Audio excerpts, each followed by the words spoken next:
Avalanche take control of their series. The Thunder take control of the Lakers. And who knows who the Knicks are going to be. And the White Sox are, wait for it, in a tie for first place in the Central. All of that and more on Snowman in the Morning. Let's go. I can't do it. We'll do it live. Do it live. I'll write it and we'll do it live. Mister, will you please wake up, wake up, wake up, wake up, wake up.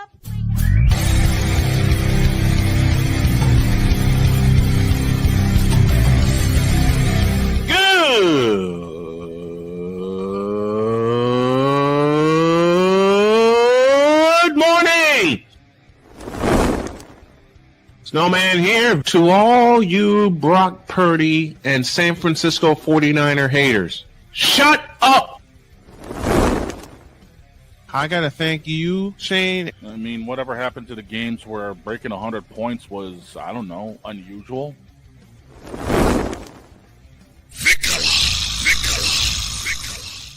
There was one word to sum up the All-Star weekend. Trays.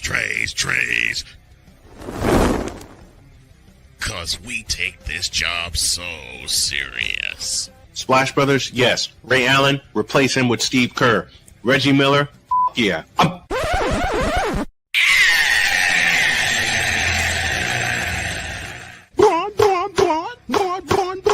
What in the all types of blue hell? Don't ask. Oh yeah! Let's work, ladies and gentlemen. Good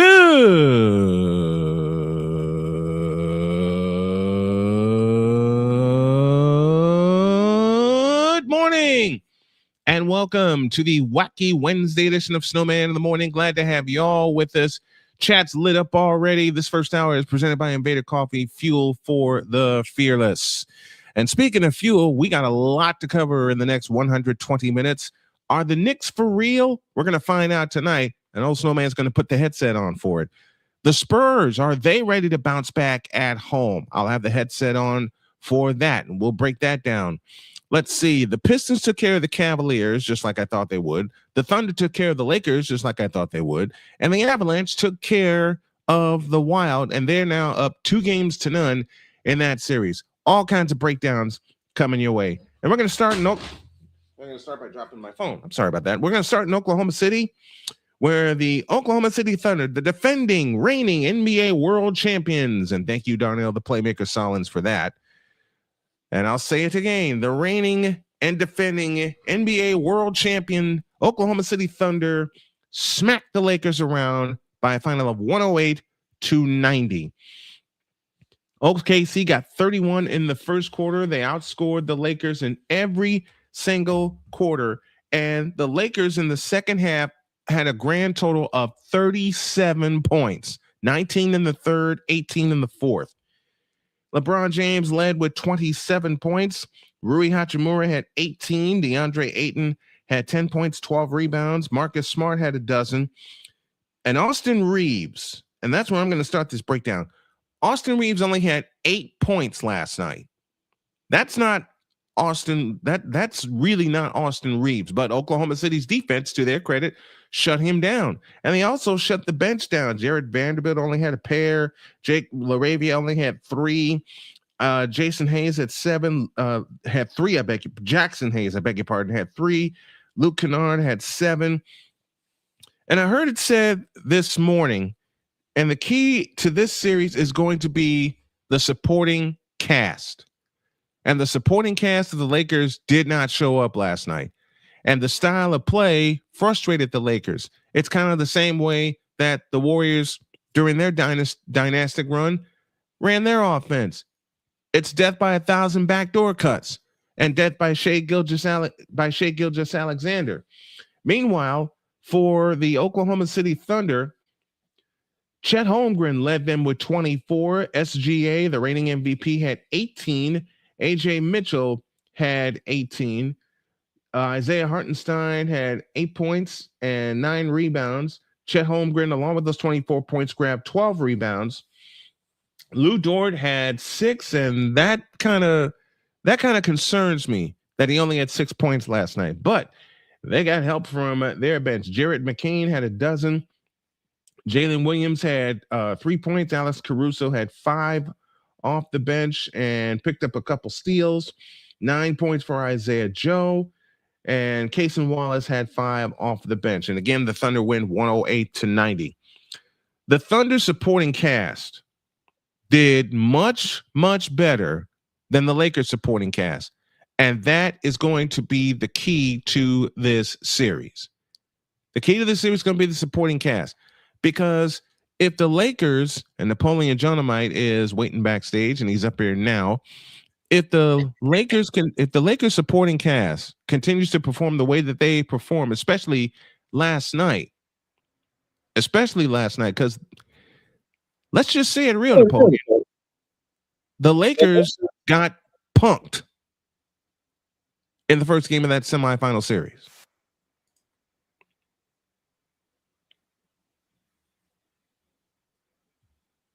You all right there, Napoleon? Yeah.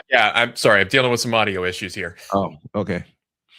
The Lakers got punked last night. They got straight up punked, and it started at the end of the first half when Oklahoma closed the half with a 7-0 run, led by 10 at halftime, and they cruised from there.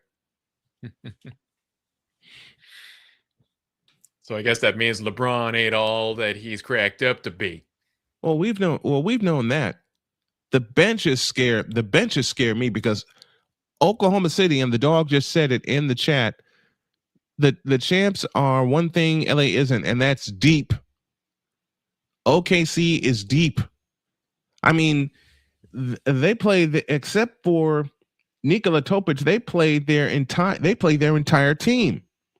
Everybody was getting points on the Lakers, which frightens me defensively for the Lakers because how did Jim Durham put it? They got sliced to pieces.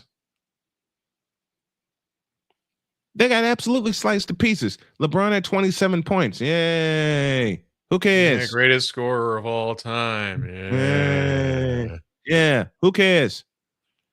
You can have all the points in the world, but if you don't have a team to back you up, you got problems. Who cares? Thank you. Thank you. The Lakers, I believe, are in trouble. Serious trouble. We're going to find out Thursday night for game 2 of that series. But your thoughts on OKC just slicing the Lakers to pieces last night? Come on. To be the champs, you must unseat the champs.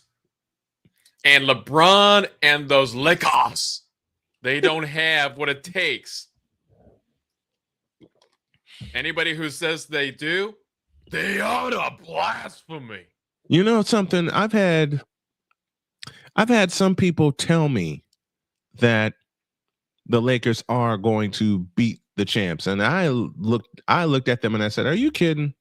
Oh, dude, there was a map I saw on Facebook. I forget where the site or like what the page was, but they were asking all 50 states who they were rooting for. All but Oklahoma showed Lakers.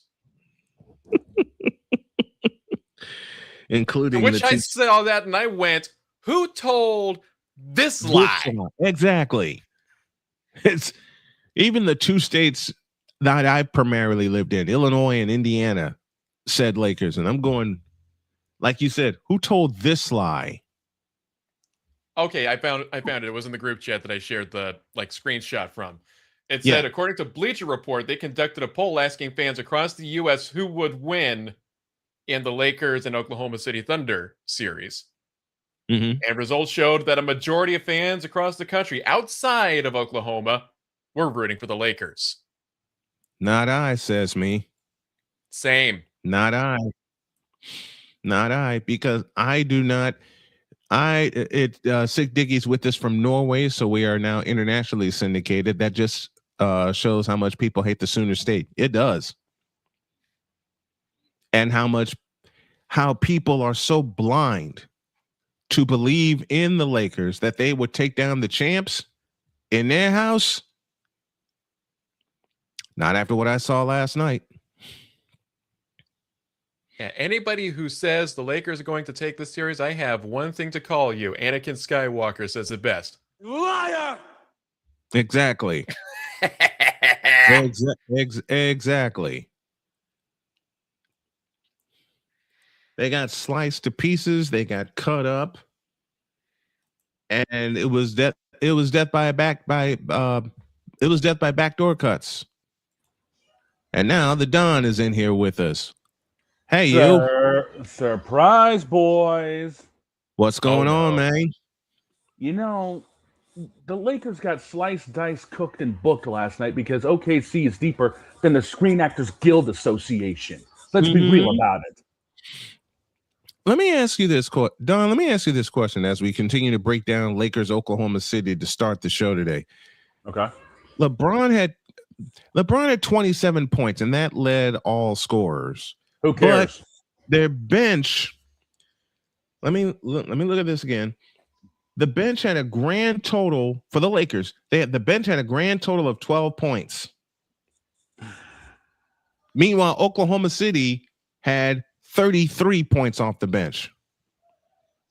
Thanks to Jared McCain, who had a dozen off the bench, and then 9 for Isaiah Joe. You and I talked about this, dog. How deep is this Oklahoma City team? We talked about it last year in the finals. You said it yourself a couple of minutes ago. They played everybody but one player. You do that, you're showing that your bench will be the determining factor of this series. And LA is not willing to play their bench. You know, and looking at it, the Lakers did play everybody on their bench except Max Kleber, which is stupid to me because Kleber was kicking butt in the regular season. But be that as it may, 1, 2, 3, 4 players played but didn't score, and that was Dalton Connect. And this is at the end of the game. You did, Bubba. This is at the end of the game. Dalton Connect, Adu Firo, Nick Smith Jr., and Bronny James all played but didn't score. But that was at the end. That was at the end of the game. We've seen this before, gentlemen. We have. Where teams get so overconfident that they think they can just roll out onto the floor, play their game, and expect in this case the champs not to respond. That dunk by SGA at the end of the first half to put OKC up 10, I think, was the death nail in last night's game. Oh, it was easily. I mean, the fact of the matter is, SGA, he didn't have his typical game. But the thing is, Oklahoma City didn't need it because Chet Holmgren went off for, 24-12 with 3 blocks? 24 and 12. Yep. They've got the pieces. They've got the actual pieces to back-to-back championships. They just have to put everything together, game in and game out. Is this series going to go 7? No. I say this series ends in 6. You know, after what I saw last night, this series could end in 5. Wouldn't surprise me. Seriously, you said gentlemen's sweep at the top of the series. That's what I'm going with, and that's what I'm staying with. Oklahoma City wins 108-90. Let's pause for a break. When we get back, the Detroit Pistons are the number 1 seed in the East for the first time in a long time. And last night, they showed why. Dear Cleveland Cavaliers, you are cooked. Back in the deuce. This is Snowman in the Morning. Join Ryan McCarthy. I became a Jets fan because Kurt the Frog was my favorite Muppet because he was green, and the Jets wore green. That's how I became a Jets fan. And Dustin Henry. ESPN is cashing all in on let's pay a few personalities and we'll just kind of fill in the gaps. As they walk you through all of the world of sports from their perspective. The Albany Empire, it's a literal circus. No credentials required. Where, Ryan, say the tag. Where you don't need a press pass to talk sports. Every Monday at 8 p.m. Eastern, 7 p.m. Central. On YouTube and where you can find all podcasts. Oh, yes. The tradition, the pageantry, the spectacle, the history, the slut. Wait. I gotta rep my brother's stuff right. All my DMV soldiers, stand up! And welcome to the Commander's Gridiron Report. You want your Commanders to be repped right? Well, D. Willie is your man. Commander's Gridiron Report. Every Tuesday at 11:05 a.m. Eastern, 10:05 a.m. Central. On the Sotoba Media YouTube channel. Music by J. Cool. Where my soldiers? Right side. Commanders. Where my soldiers? Left side. Join the transporter to Hades. Your butt and gut becomes one. Join the reformer of hooker whores. This is my daughter, Placenta Booty Johnson. Join the bronze car. Whenever you are in distress, take off your baseball cap and throw it in the air. Join your very own superhero of broadcasting, Chris Bass. So whatever color crayon they get, they palm it and do 2 circles, and that translates to, I can beat up black people. As she takes you through the week's paces in Baseline. Live every Saturday at 8 a.m. Eastern, 7 a.m. Central, Pacific Time Zone people, just stay asleep when this is on live and just catch the recording. Oh, I'm sorry. Exclusively on the Chris Bass YouTube channel.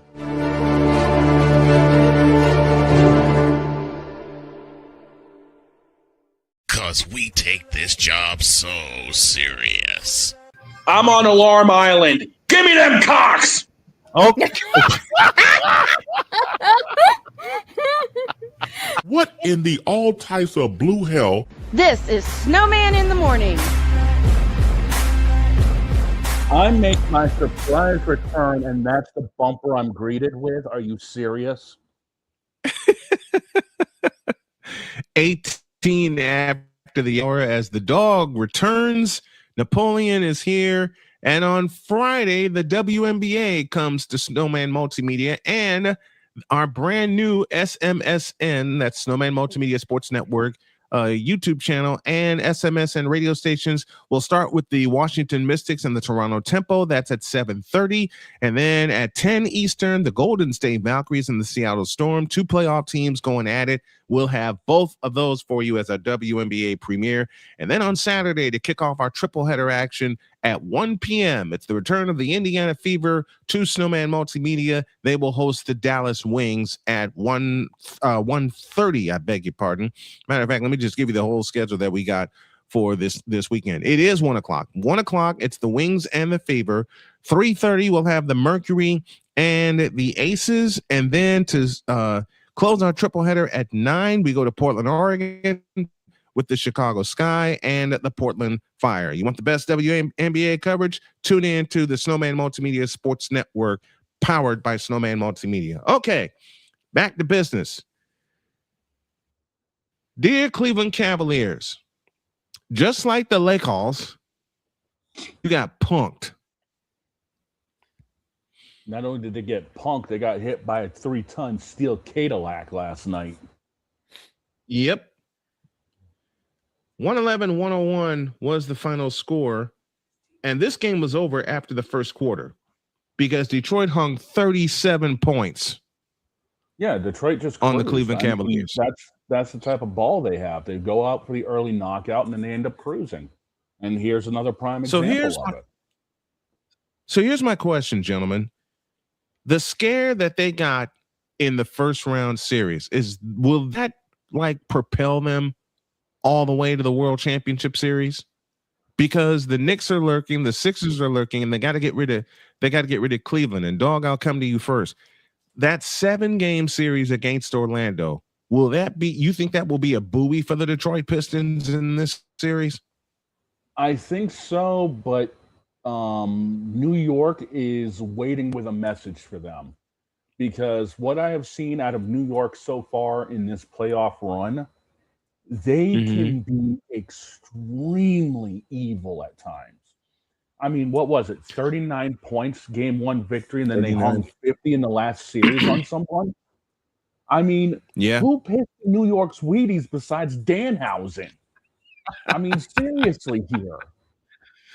Well, Well, Detroit will be waiting for them because Detroit has the home court advantage all the way through the playoffs. For the Cavaliers last night, Donovan Mitchell led them with 23. James Harden had 22, and he was 6 for 15 from the floor.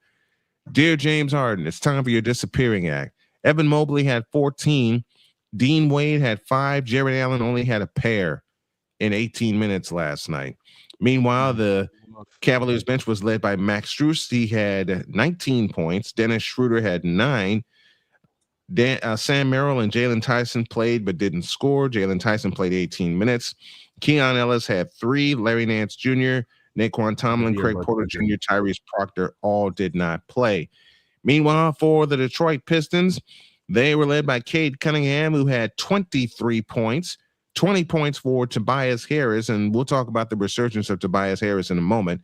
Duncan Robinson, 19. Jalen Duren had 11 plus 12 rebounds.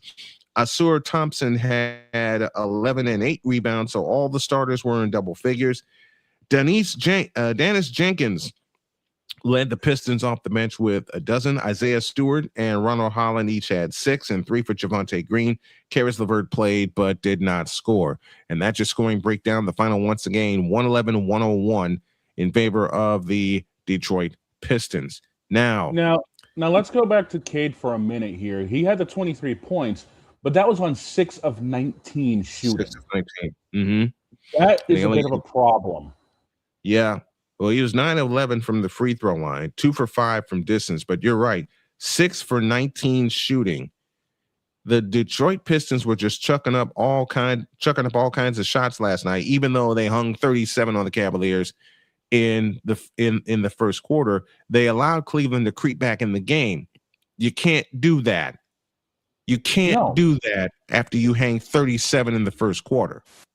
No, I mean, Detroit should have pulled away with this game the way they were hucking up shots, but this also proves how lethal Detroit is because they could have a really crap scoring night and still hang on somebody. And that's because Cleveland, what is it? Victor said something about a mini-me and a Hell in a Cell and a step ladder. Mm-hmm. This is what Cleveland's doing. They're shrinking. This is what Cleveland is. This is what Cleveland is. Let's go back to last year when they were the number 1 seed. And everybody expected the Cleveland Cavaliers to come out of the East because they won 66 games last year. Then they ran into the Indiana Pacers. Yeah, Indiana said, "Whack, get out of here."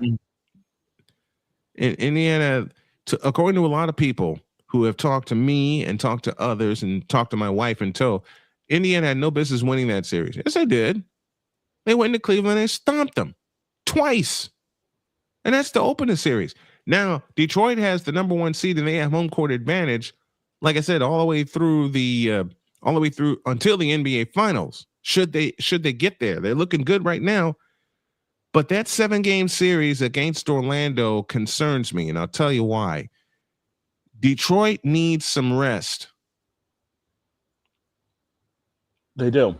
Detroit needs some rest. Even though they won last night, they get the day off. They get the day off today. Game 2 is tomorrow at 7:00, and thinking about putting the headset on for that.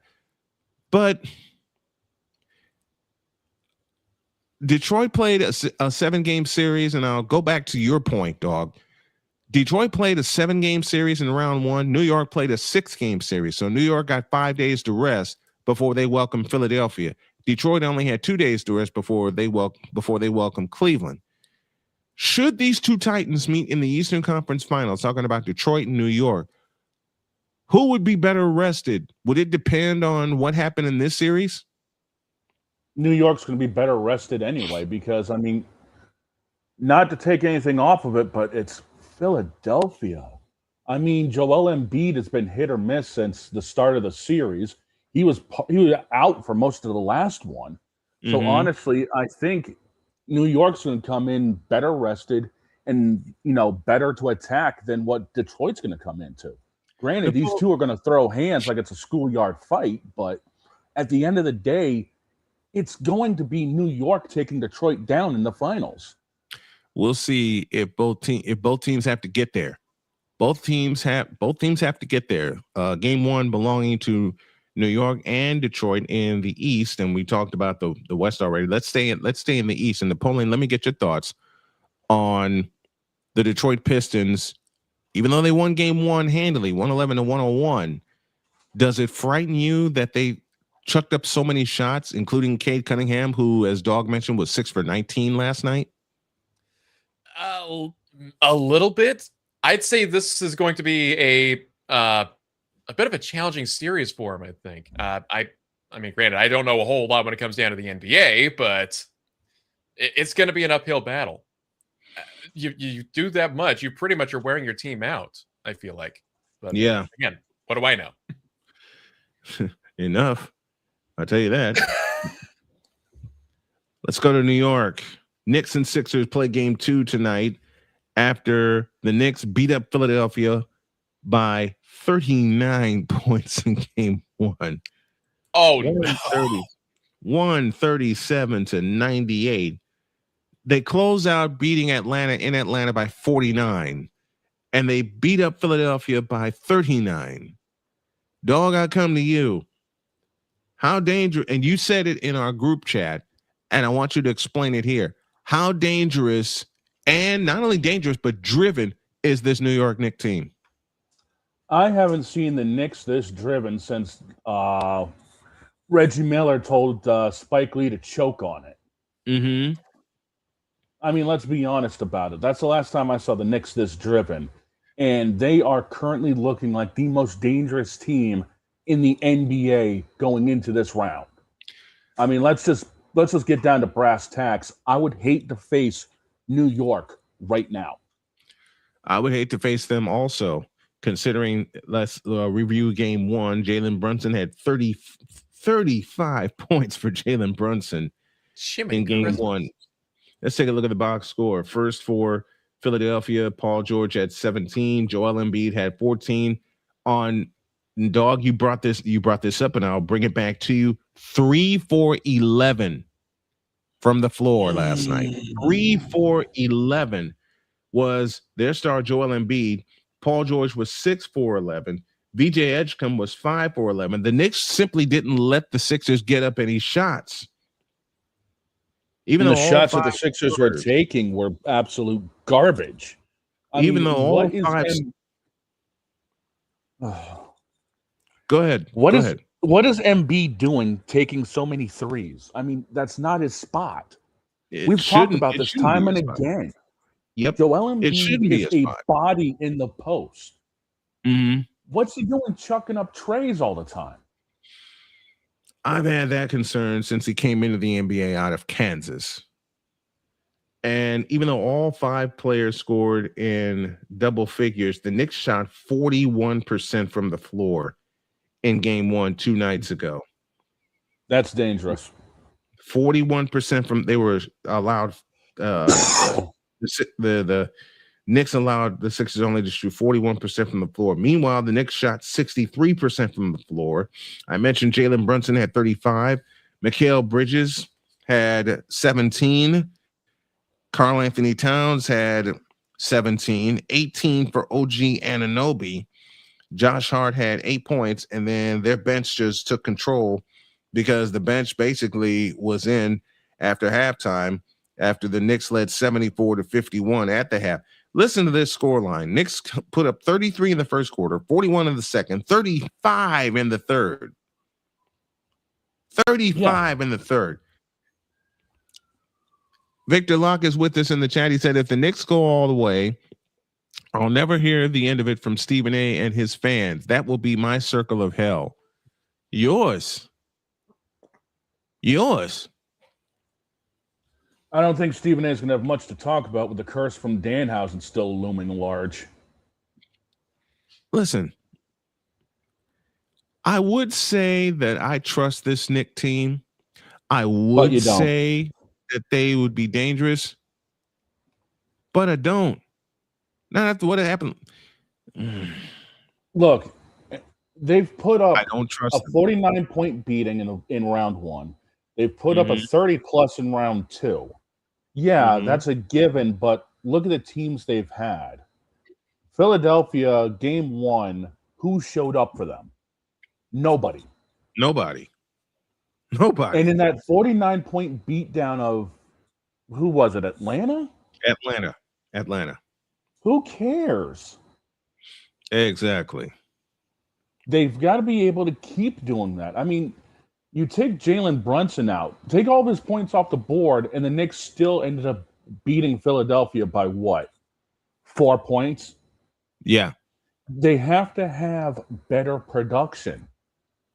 And Saucy needs to be able to step up more. Jalen can't do all the work. Saucy Cat didn't step up in game 1. Period. No, he was non-existent. He may have had 17 points, but how loud were those 17 points? Not very. How loud were the... When you think of Karl Anthony Towns, going back to his days in Minnesota, all the points he scored were loud. You knew he could score. You knew he could play with his back to the basket. You knew coming out of Kentucky that he was going to be dangerous. Since the move to New York, what's he done?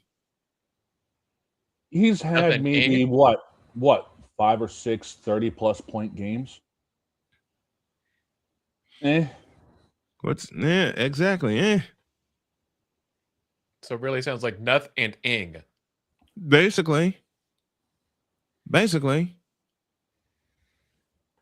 Because I don't remember, especially when it comes to the postseason, I don't remember Karl Anthony Towns having a loud game. It was supposed to be game 1 of the Eastern Conference Finals last year, but then Tyrese Halliburton happened. Tyrese said, I'm stealing the spotlight. What are you talking about? And he did. Yeah. And he did. Plain and simple. The last 2 years, the Knicks have been to the Eastern Conference Finals. They got punked. 2 years ago by your Boston Celtics, and then a year ago by the Indiana Pacers. Yeah, but here's the question. Can Detroit do it this year? Yes. I normally don't cheer for the Detroit Pistons because of my hatred for them from the 80s and the 90s with the bad boys. But I like Cade Cunningham.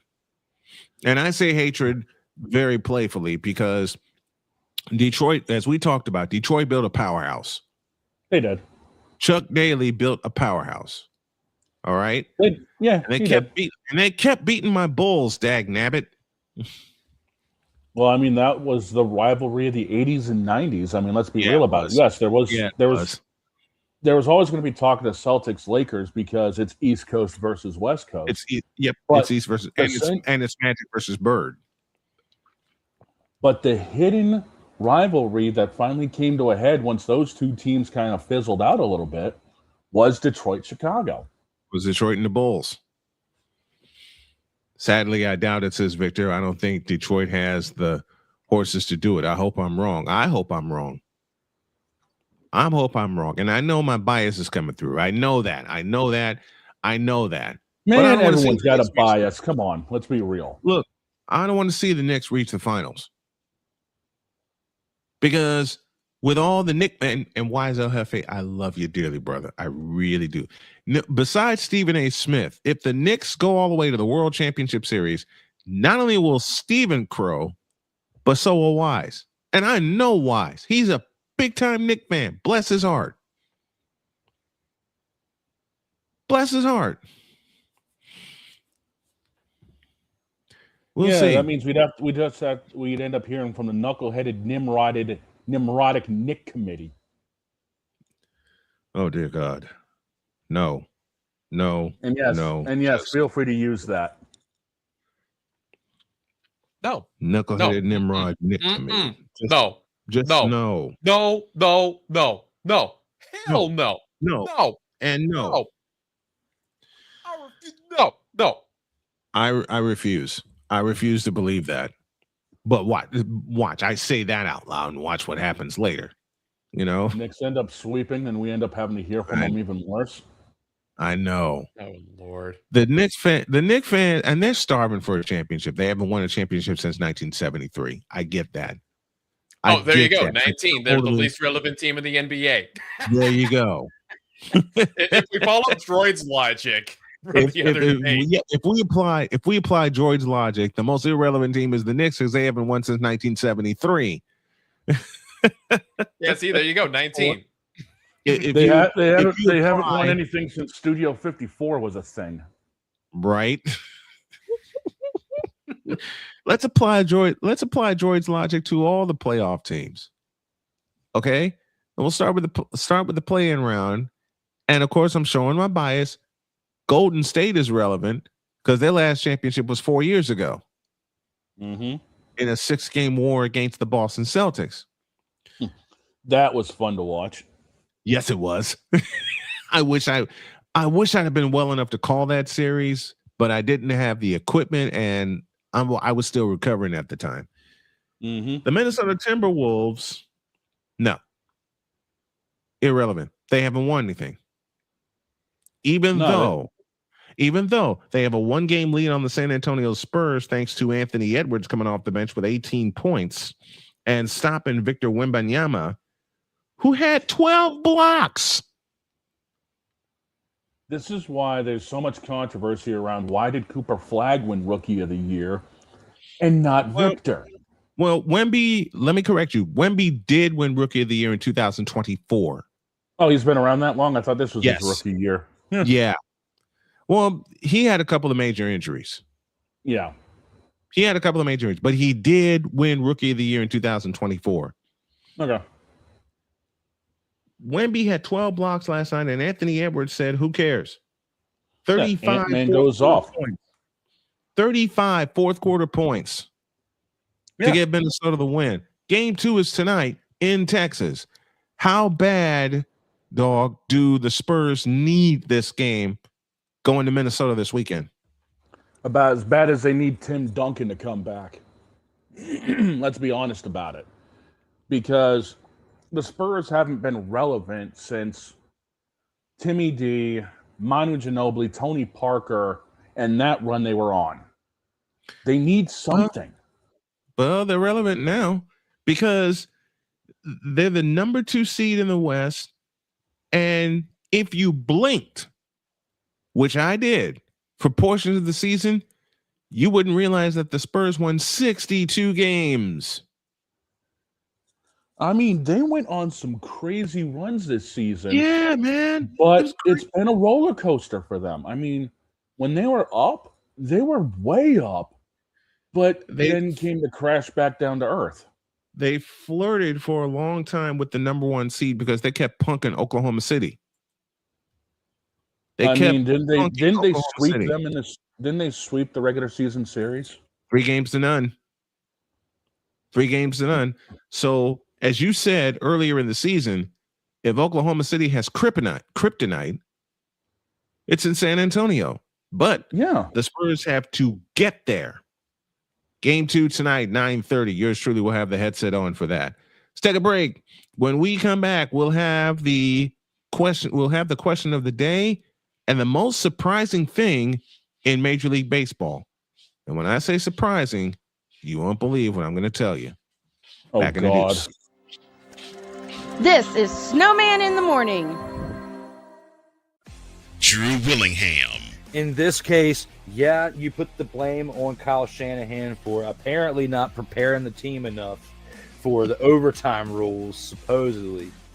Cole Johnson. Peyton was considered the winner, and he was the darling of all darlings for Gerald. With a special appearance by Tyrone Alizé McDummy. Ain't nobody calling me. Text delete. Join these 2 football enthusiasts as they give you Total Football Talk. Live every Monday at 4 p.m. Eastern, 3 p.m. Central on the Sertoba Media and the Comey Media YouTube channels.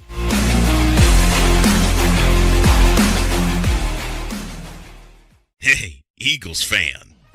Join my man Cool McCain and a host of others as they break down every single game, every single week in an objective manner, and also from a fan's perspective as well.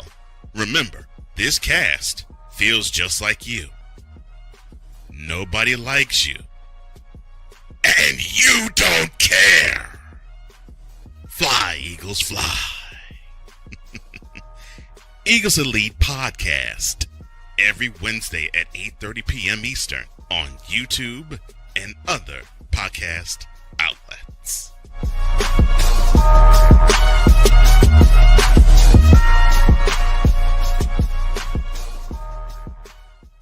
From the hills of Santa Clara to the legacy of the stick, this is where red runs deep and greatness wears gold. 40 plus years of fan, 30 years in the booth, and now it's personal. The 49ers like you've never heard them before. This is That 49ers Show on Snowman Sportsnet. Hosted by Brian Snow, each week you will get a recap of the game that just happened and the game that will happen. All the stats, facts, and figures, all the fun notes, fan chats, and everything else you could put into 30 minutes. This is That 49ers Show on Snowman Sportsnet.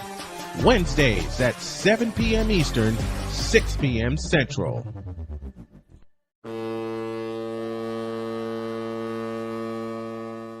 Cause we take this job so serious.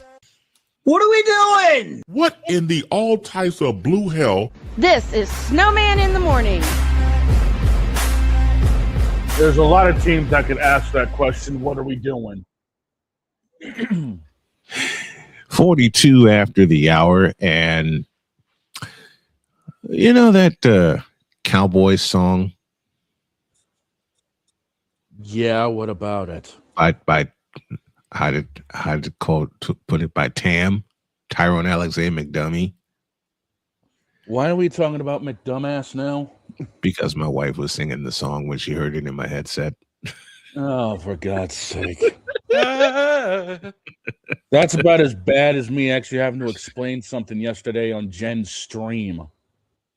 What'd you have to explain? Alarm Island. Oh, jeez. No, I had to correct Jen because she thought we were doing it during NFL picks. I was like, if you're gonna tell the story, tell it right. It was during college football picks. It was Clemson, South Carolina, and I meant to say Gamecocks, and something didn't come out. Later on today. This moment of bronze sexual stupidity is brought to you by Hooked on Bronix. When you start talking like an idiotic bronze sexual, Hooked on Bronix can set you right. Call 1-800-YOKAY. Real LJPN, now approve all this. Somehow still being paid for by the And, city field. I don't know how. That thing's more broke than LeBron James's jump shot. Now then, I'm going to tell you, someone asked me, and I couldn't do the hockey game last night. I had something come up, so y'all forgive me for that. I will have the basketball doubleheader tonight. Listen, I'm going to say something, and I can't believe I'm going to say it. You realize the White Sox are a half game out of first place in the Central Division? Well, that's actually because surprise. Let's put it this way. Y'all did one big thing right during the offseason, and you added a smoking hot bat. Munetaka Murakami has been destroying it. I should know because I watched him hit a grand slam toward the batter's eye at Sutter Health. Now, if we're going to talk about baseball, I got to go off on something. Hold on. Do I have it? Do you have it? You know what? We'll put it here.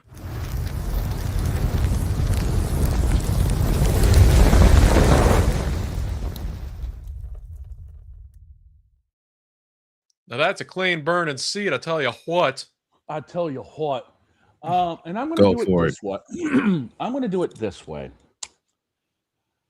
Open email. Oh, no. Address of sending.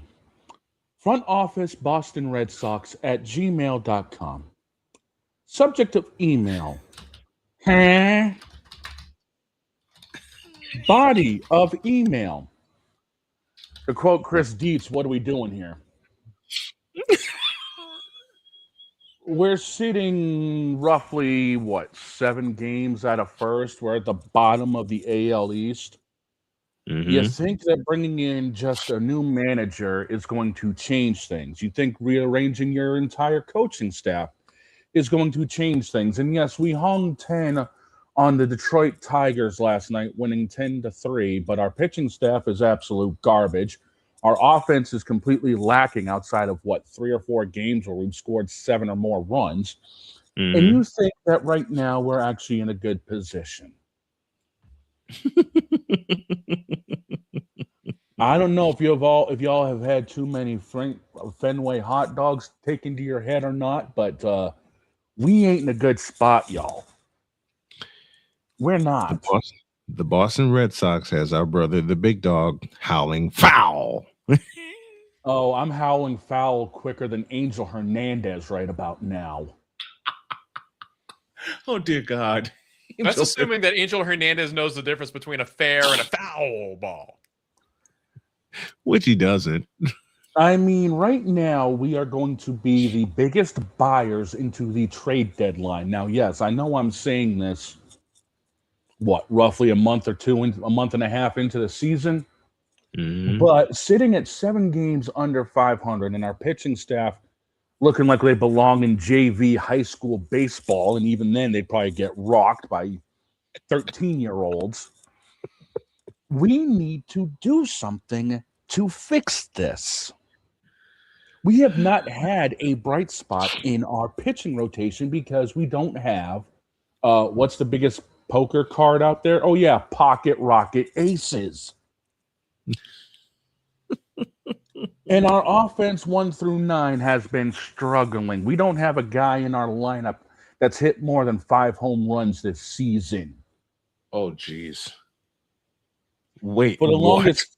Wait, what? We have, I believe, our highest total right now is Wilyer Abreu, and I think he's got maybe 5 home runs on the season. Oh, my. Meanwhile, my White Sox, Colton Montgomery has 9. Miguel El Tigre Vargas has 7. Everson Pereira has 3. Derek Hill has 2, including a big one a couple nights ago in San Diego. And we all know what Munetaka Murakami is doing. Jeez Louise, man. Yeah, but I mean, it's getting to the point now where I would take Grady Little managing the Red Sox over where we are right now. Oh, geez. Not Grady Little. Not Grady Little. Oh, boy. I mean, I would say Terry Francona, but he's currently busy in Cincinnati. Oh, my gosh. Give me Grady Little leaving Pedro in too long over where we're at right now. I'm just saying. So, John Henry and everybody over in Red Sox brass, I would be making phone calls to everybody, including paying the extra to make phone calls to Japan. Because quite frankly, you'd be better off going out there and playing Forza Horizon than where we're at in the division. Because we're not going to see the playoffs. We're not going to see 70 wins at this rate. Email sent. Now turn the tank off. Oh, my gosh. Oh, jeez. Close the tank. I'm back. Tank.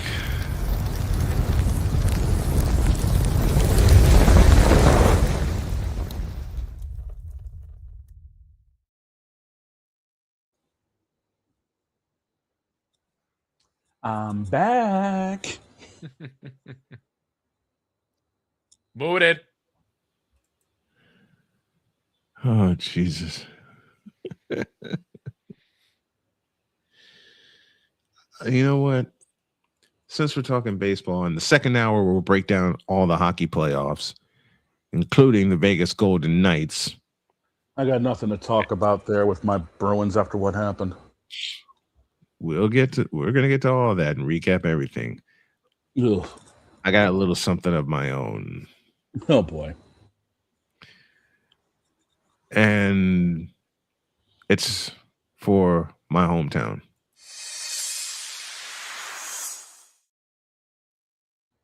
Oh, you redid the Snowman take logo. Okay. I did. I like it. Nice and short and smooth. Now yes. then,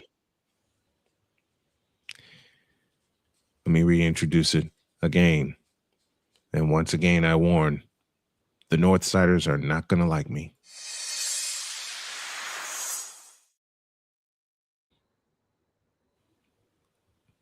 Now, give me this camera. Here we go. Dear Chicago Cubs, you. Dear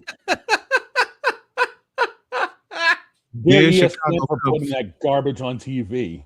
dear Chicago Cub fans, you. I hope you collapse quicker than LeBron James collapsed after being defended by Kawhi Leonard. What? I hope you collapse quicker than the Cleveland Indians did against the Florida Marlins in 1997. He's a Lou. I hope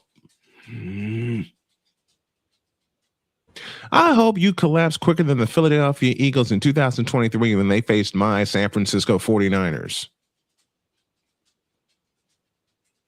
Ouch. Everybody in Cub Nation. My goodness. Now, I will admit two things. One, the Cubs are playing fantastic ball, so I'm joking around as I do this. And two, they are in front in the Central Division. But I'm a Southsider, and we're only a half game out in our division, so a whole lot of you.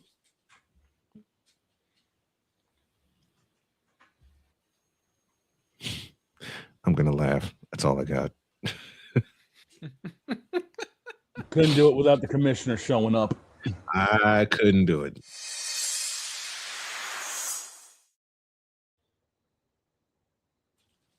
Our question of the day is brought to you by Fanatics, officially licensed everything. Which player, no matter what the sport, made you a fan of that team? Once again, our question of the day brought to you by brought to you by Fanatics. Which player made you a fan of the team that you follow?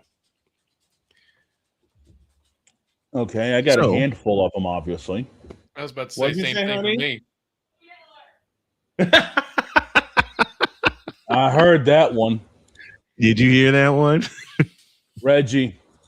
Wait, how do I put it in the opening? Reggie Miller? Yeah. I mean, why do you think I said what I said when it came to the Knicks? Last time they were relevant, Reggie Miller told him to choke on it. Mm-hmm. So my wife gets in on the fun with Reggie Miller. The Chiefs for the Droid says Jamal Charles. For the Panthers is Barkov. For the Royals is Danny Duffy, left-handed. I think it was a left-handed pitcher. For me, yeah, he was left-handed. For me, what made me a fan of the 49ers was Joe Montana. And what made me a fan of the St. Louis baseball Cardinals, I have two. Ozzie Smith and pitcher Joaquin Andahar. I don't know why. It just was. For my White Sox, the first time I ever became a fan of the White Sox, I saw Greg Luzinski hit a home run on the roof. And then 1 year later, Ron Kittle showed up. I ain't got to tell you what he did in his rookie year. And now for a special Snowman's Takes is Victor Locke. The Chicago Cubs has the Snowman crying, foul. No, they have, and I mean this kiddingly, they have me crying really foul. They're actually playing good baseball. Victor Locke says Mongo and Sweetness for the Bears. He says Nolan Ryan for the Astros, Michael Irvin for the Cowboys, MJ for the Bulls. Yep, MJ did it for me too. Eddie the Eagle for the Blackhawks. Yep. For the Blackhawks, for me, besides Eddie the Eagle Belfour, it was Doug Wilson. It was number 24, Doug Wilson. Let's see. How about you, Napoleon? For me and my green and gold, I've got quite the handful. Let's start off with the pitching. Tim Hudson, Mark Mulder, Barry Zito. That staff was evil when they were together. Indeed. It's a shame that Zito kind of collapsed after that Cy Young year, but outside of that, we then go into good old Eric Chavez, who I still say is an underrated third baseman, just because, I mean, look at the man. The man was starting to chase greatness with those consecutive Gold Gloves before he got hurt. True. Yeah. You know who did it for me for the A's? You know who did it for me for the A's, Napoleon? Whom? Speaking of pitchers, Dave Stewart. Love Dave Stewart. Droid, go ahead. So the Royals, it's kind of a mix of players. That's like, it's basically that whole 2015 championship team, basically, I could say. You know, Mike Moustakas, Eric Hosmer, Danny Duffy, all them guys, including Sally, who's still playing to this day. Panthers, for my dad, it was Scott Mellenby. Right. Because he's an old head. But for me, I feel like it wasn't really Barkov. It was Hubie Dooby Doo, who's no longer on the team. Jonathan Huberdeau. Because I hear Dr. K in the back. She's doing an interview right now, so I got to keep it to a low roar while she's on the phone. Chiefs, I'll give you a defensive and I'll give you an offensive. Okay. Defensive, it's the man that beat cancer himself, Eric Berry. Yep. Offensive, arguably one of the greatest Chiefs running backs of all time, Jamal Charles. I can dig I that. can go with that. And then, NBA, it's really controversial, especially on this show. The Beard. The Beard makes the fan of the Rockets. Go sit in the corner, good.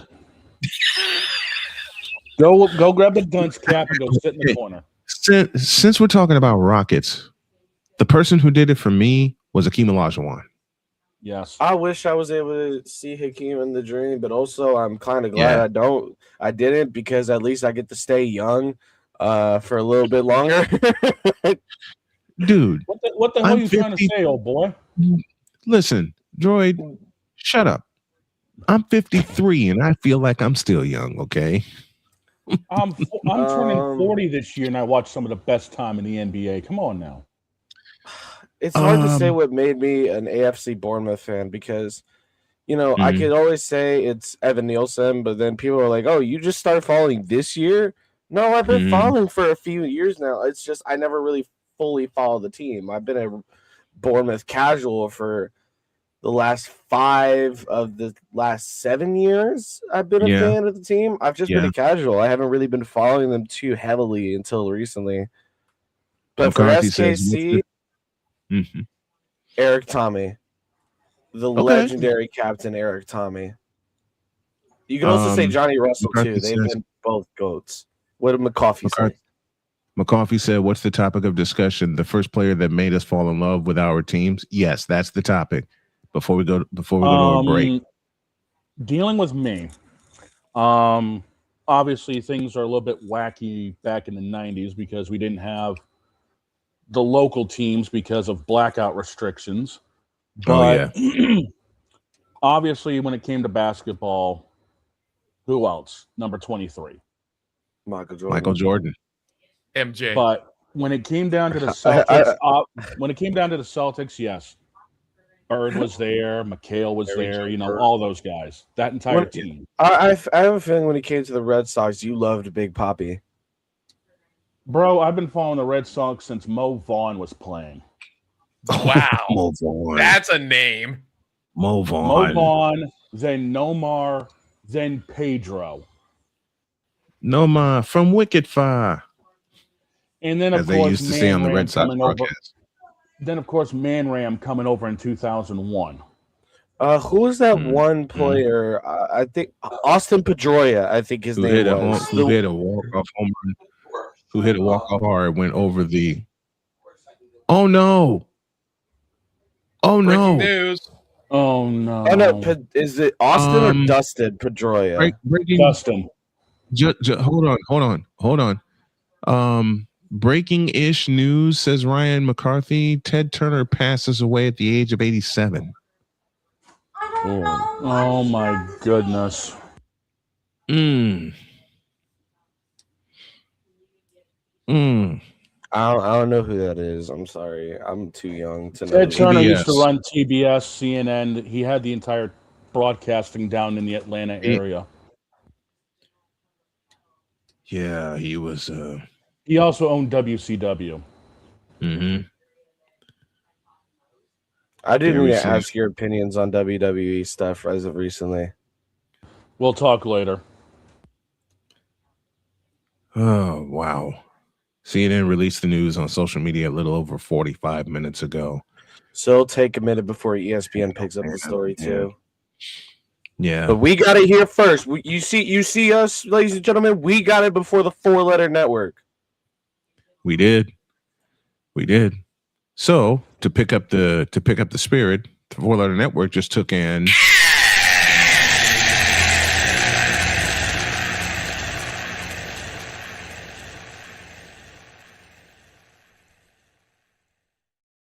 and Ian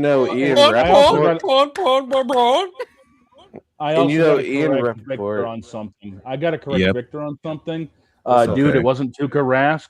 It was Ray Bork and Cam Neely for me in the I remember those two. And but we the all know Patriots, I know for the it was Patriots, Ty Tom Law Brady. and Ben Coates. No. Oh, it's Ty Law. Ty Law and Ben Coates. Ben Winter Coates. Hey, I grew up with Bledsoe and doggone Bill Parcells, okay? Come I on. was going to say, Yeah. I liked Bledsoe Patriots, not Brady Patriots. But that's just they kept beating us all the damn time.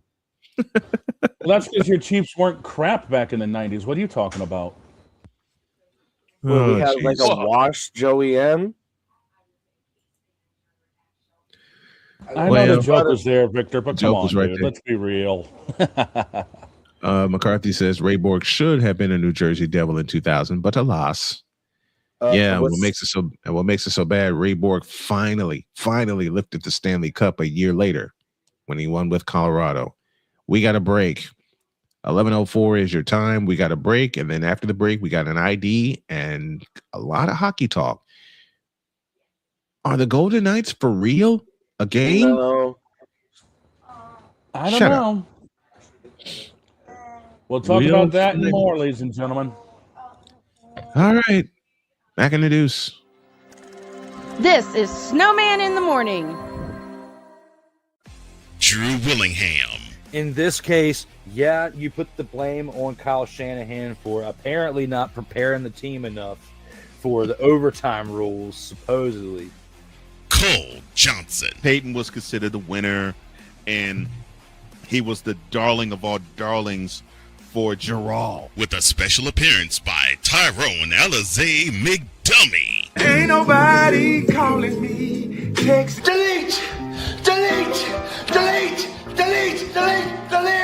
Join these two football enthusiasts as they give you Total Football Talk. Live every Monday at 4 p.m. Eastern, 3 p.m. Central on the Sertoba Media and the Comey Media YouTube channels.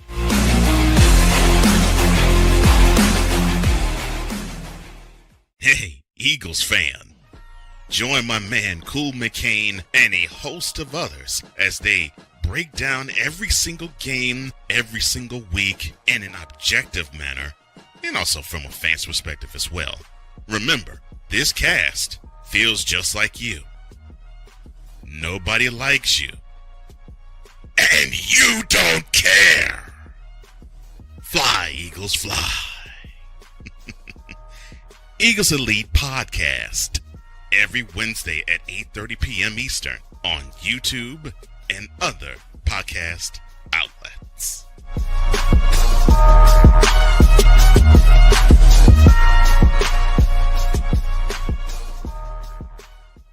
From the hills of Santa Clara to the legacy of the stick, this is where red runs deep and greatness wears gold. 40 plus years of fan, 30 years in the booth, and now it's personal. The 49ers like you've never heard them before. This is That 49ers Show on Snowman Sportsnet. Hosted by Brian Snow, each week you will get a recap of the game that just happened and the game that will happen. All the stats, facts, and figures, all the fun notes, fan chats, and everything else you could put into 30 minutes. This is That 49ers Show on Snowman Sportsnet. Wednesdays at 7 p.m. Eastern, 6 p.m. Central.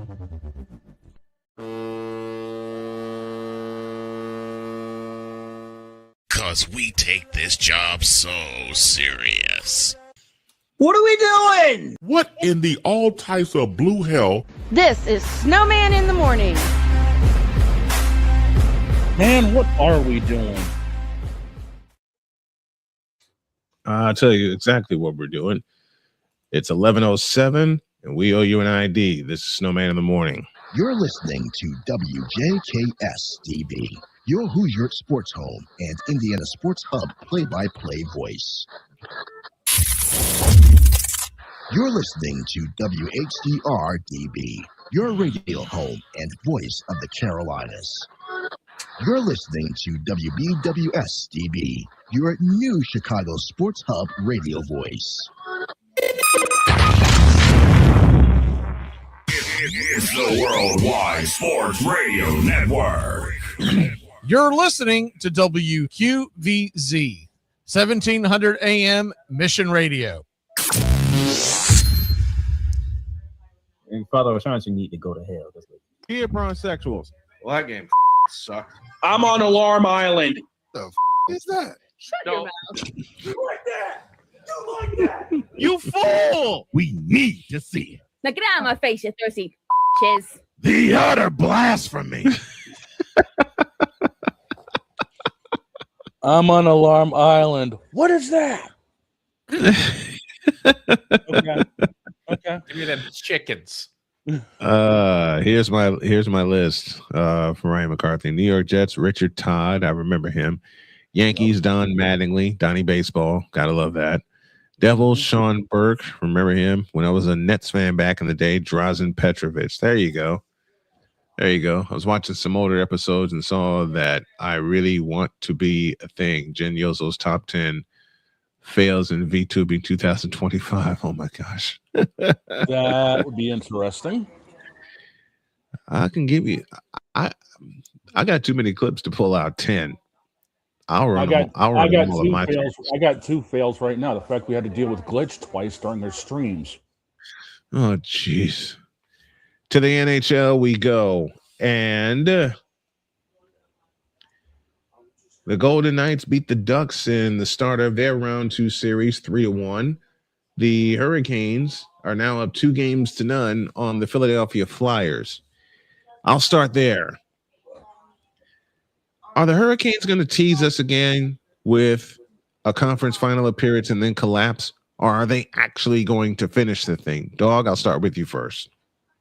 No, they ain't going to finish it. Lines are too short. I mean, the fact of the matter is they should have at least won one of the first 2 games to make a statement. But unfortunately, down 2-0, good luck with that. Droid, your thoughts on that series? Let me put it as simply as I possibly can. Oh dear. The Carolina Hurricanes, you know, they're cool and all, but they don't have Brandon Bussey in there, do they? No. They got to put Freddie Anderson in. And Freddie Anderson, in my opinion, is one of the worst starting goaltenders in the NHL right now. Who is this mook talking? Oh dear Lord, here we go. So I'll tell it like this, son. Carolina Hurricanes, yes, they will make the Eastern Conference Finals, but do I think they'll win? No. Someone want to tell me who this mook is that's talking? Who is this guy that's who is this guy that stepped in for Droid? Listen, my name is David. Well, David, get the hell out and stay out. Oh my David, God! Did anybody tell you sound like Michael Jackson? I come out anytime Droid is a little too tired to give his opinions. Loaded. So he left me a little list of notes. A list of notes. Why does this kid sound like the bastard child of Star Child? Don't you start. Don't you I don't want start. to hear any Michael Jackson comparisons because Michael Jackson is one of the greatest singers of all time. Okay, and I'm just a guy that talks hockey. And since we're talking hockey,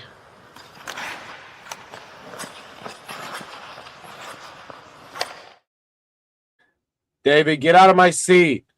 Oh, fine. Damn. Oh, in the name of the Tom Brady, the David Ortiz, and the Cam Neely, amen. Thank God. oh no, not you too. When did Father O'Shaughnessy get here? I just got back. Oh, I'd love to put Father O'Shaughnessy in the boards. Shut up, Shorzy. Shut up, Shorzy. Oh, dear Father God. O'Shaughnessy need to go to hell. That's what Is that going to be a graphic now? Shut up, Shorzy. Yes, that's going to be a graphic. I don't know how I'm going to do it, but I'm going to do it. Inside of George. Mother in hell. I mean, look at Will what you we got shut up? going. No one asked you. Nobody Jeez, asked Father Louise. O'Shaughnessy. Jeez, Louise. Listen, Father O'Shaughnessy's mistake is liking Tuukka Rask, and we all know how that went. You know what? I see why. I see why Playmaker wanted him to go to him. I do too. He shows up. He shows up.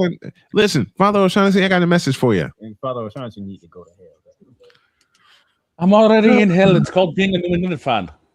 You shut up. Father O'Shaughnessy need to go to hell. That's what. Oh no! Wait. Playoffs. So not only did you make the playoffs, you made the Super Bowl. Oh, how tragic it is to be a fan of your teams.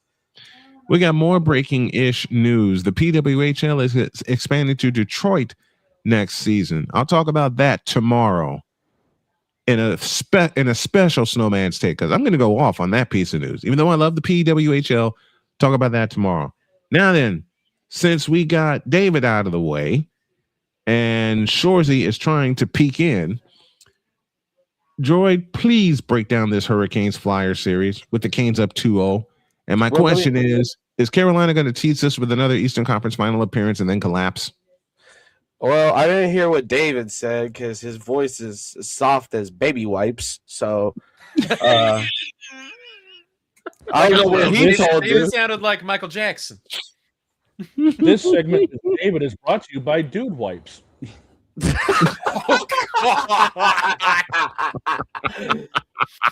That's adequate. But Frederick Anderson, he's been playing like a dog. I can't even lie. Like he's not the best goaltender, no, but is he a good goaltender? Yes, he is. Napoleon, get back here. Thank you. Does Carolina sweep the series? They should, but in reality, they're going to win in 5. In 5? Okay. Game 3 is Thursday in Philadelphia. Yes, it also, is. We have the Ducks and the Golden Knights, with the Golden Knights winning 3-1, although a scuffle occurred at the end of the game. Game 2 is tonight, and it's at 9:30. I think I'm going to be busy.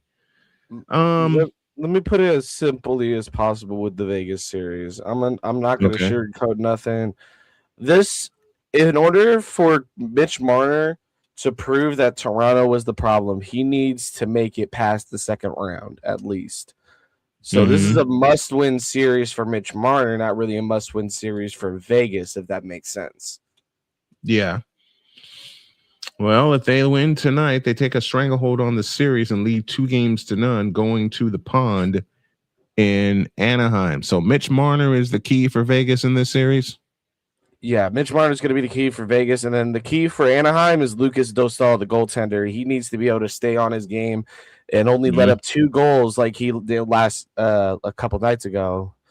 The forechecking for Vegas was unbelievable. The forechecking for Vegas was crazy because when they got the lead, they kept Anaheim off the boards. Golden Knights will be gaffy. Oh my gosh! Shoot the doc. He took a piece from one of my favorite cartoons, Duck Rabbit Duck on Looney Tunes. Shoot the doc! Shoot the doc! Jackson Lacombe needs to finish. Agreed. We got another one tonight in Buffalo. The Montreal I'm not worried about Canadiens. that. You're not? Why not? Because we got this Avalanche Wild series to get to first because they played first. Well, the games tonight are Canadiens Sabres. That's at 7. And the Ducks and the Golden Knights are at 9:30. So this may be a carousel night after all. Those are the games tonight. The series you wanted to look at was which one? Minnesota and Colorado. Colorado's up 2-1. In the, you know what? I'll let Chris Bay say it for me. Okay. And I think you are looking for this. What in the all types of blue hell was that game 1? I mean, 9-6? No goalies. It was a shootout. No goalies. Jesper Wallstead, 34 for 42, 2 for 3 on the power play. An 81 save percentage. Scott Wedgwood, 30 for 36, 83.3 save percentage. Y'all didn't exist. You know what the strange part of this is? Ryan McCoffey talked about it earlier in the week. The Colorado Avalanche became the first team to lead by 3 goals, which is when I went to bed, come back and trail by 3 goals, and then win by 3 goals. Especially when they have a 4-goal third period. They did what now? They led by 3. Minnesota came all the way back. Colorado was trailing. And then the Avalanche still won by 3. 9-6. I was going to say they never trailed by 3. The biggest lead Wild had was 1 at 157. Okay, so I got that wrong. 2. So I got that wrong. They became the first team to lead by 3, trail in the game, and still win by 3. Somebody said on NHL 26. Somebody said on the Real app, which is the app I use for all my sports coverage because we don't like the 4-letter network in this town. Somebody said the Real app. Spell it.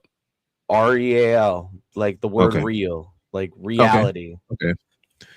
They lost the lead 4, then scored 5 goals and won by 3. Jesus. I will let you know.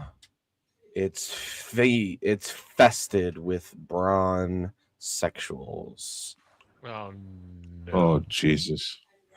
But somebody said on the 8th goal by Colorado, Broncos 2-point conversion is good. And then somebody said, "Let the Avs play football for Denver." Even then, they still wouldn't have had a shot against New England, but that's beside the point. You know what? You know what? The Colorado Avalanche scored 9 goals last night. The Patriots scored 10 points in the AFC Championship and won 10-7. Exactly. No, this is NHL. This is NHL 94 all over again. Shut up, Victor.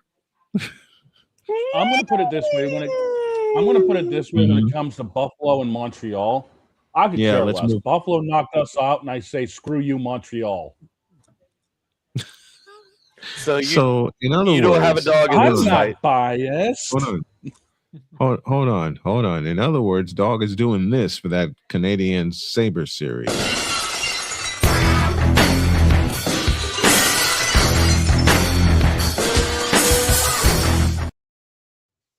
Fuck out. That's Oh, God, that's awesome music. And I'm over here eating dark chocolate M&M's. Where's my Skittles? Listen, the Wait, most wait a iconic minute. moment You hearing said chocolate M&Ms and Skittles. Really? Dark chocolate M&M's. I don't Dark remember chocolate what M&Ms. group it was, because I don't have a lot of WWE knowledge. I'm sure Shaner will remind me of the group, but it was like a bunch of Irishmen and Scotsmen. And then all of a sudden, the Avengers basically came out. And the third one to come out was Stone Cold Steve Austin. It was Rusev at the time, Sheamus. AT&T Stadium, I believe. Yes, it was. It was Sheamus, it was Rusev, and there was like two other people. And then it was Michaels, Austin, and Foley all came out. Then The Rock showed up and basically went boots to anuses. And that's what Colorado did to Minnesota. 5-2 was the win last night. They're now up 2-0. They get 3 days off, and they play Saturday night at 9 p.m. So now I can actually watch a game. Thank the Lord. What are you complaining about? No, I'm just kidding. I work 4 p to 2 a.m. I have every right to complain. I know. I've been there. I've done that. But tonight's goaltenders are Jakub Dobesh and Alex Lyon. Alex Lyon, the former Florida Panther. And the thing is, you notice that the Florida Panthers are really good at developing goaltenders, even ones that have been career backups. Alex Lyon, career backup, now starting for the Sabres in the playoffs. Anthony Stolarz, career backup, was starting for the Maple Leafs in the playoffs. Speaking of the Maple Leafs, got some news about them in a minute. Who's our goaltenders for Vegas and Anaheim? It looks like Lucas Dostal and Carter Hart, same as game one. And I know what you're about to say. I don't care. And the only people that care is the city of Toronto, that they got the first overall pick. They actually won some. They actually won something. They're kind of like Cub fans. They got Gavin Punch Your Teeth Out McKenna. Toronto Maple Leafs got the number 1 pick in the NHL. Yeah. Of course. The Toronto Maple Leafs won something. The only good thing going for Toronto. The city of Toronto is happy. After what I saw last November, I'm surprised they are happy. But the Maple Leafs did indeed win the NHL lottery. They'll have the first overall pick. You heard the goaltenders for tonight, but I'm going to ask Joy to say them again. Canadiens and Bruins, 7 p.m. is the face-off time in Buffalo. Who's in net for each of these? The Czech goaltender, Jakub Dobesh, and then the American, I believe he's American. Let me double check before I say that. Yes, he's from the American from Baudette, Minnesota, the 33-year-old Alex Lyon. This game will start their second round series. Boss Meanwhile, man, Vegas. on something. Talk to me.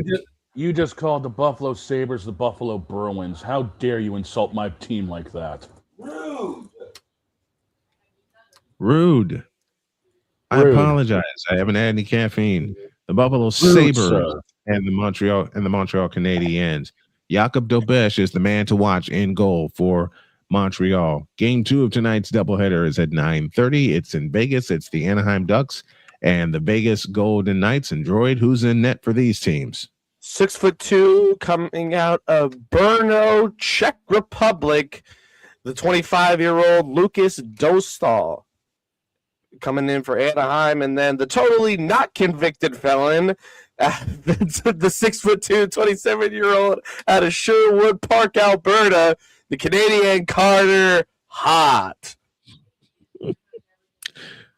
Shut up, Droid. It's such a bad joke, but it's. I know. I know.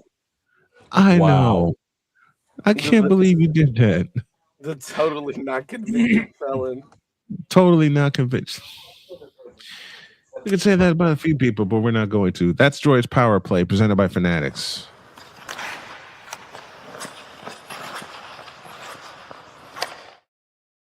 And since it's the playoffs, I want to do a little something.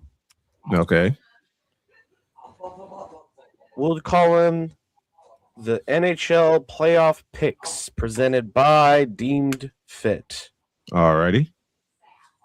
I'm going to, from now on, keep a record from each weekday that we call for in terms of the games, unless on Fridays we decide to go ahead and just call the weekend games.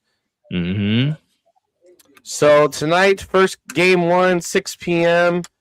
As we mentioned, Dobesh and Lion in net. I'm gonna start with you, Brian. Who do you got? I'm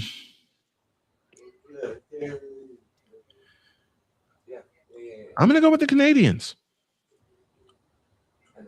All right, the Canadiens. Napoleon, who you got? Remind me of the matchup. It's Buffalo Sabres, Montreal Canadiens. It's at Buffalo. It's at Buffalo. Give me them red leaves, the Canadiens. He's going with the Canadiens. He's going with the Canadiens. Shane, I know you want to break glass on this. What's the line on this game? The line, let me check that. It doesn't matter what the line is on this game. Buffalo is favored by 1.5. Over under is set at 5.5. I don't give two craps. I'm jumping out the window. You're jumping out the window. Oh no. Which means I got a button to push. Yes, you do. I got a button to push. Dogs call.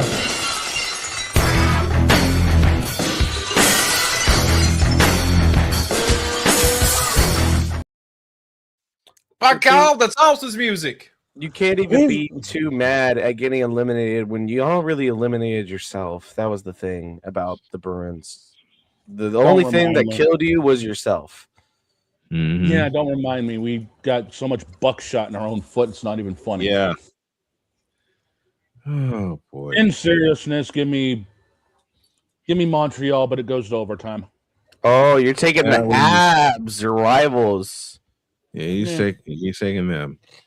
And I'm going to make it a Fanatics clean sweep. I'm taking the Montreal Canadiens to take game 1 of this Eastern Conference semifinal matchup.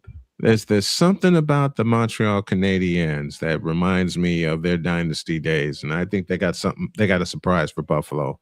Second game, Ducks and Golden Knights. 9:30 is the time. What's the line? All right, the line is currently set at 1.5. Vegas is favored.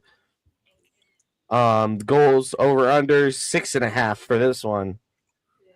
And to remind you, your goaltenders are Lucas Dostal and Carter Hart. I'm going with Vegas, and I'm taking the over. Napoleon? Vegas. Shaner?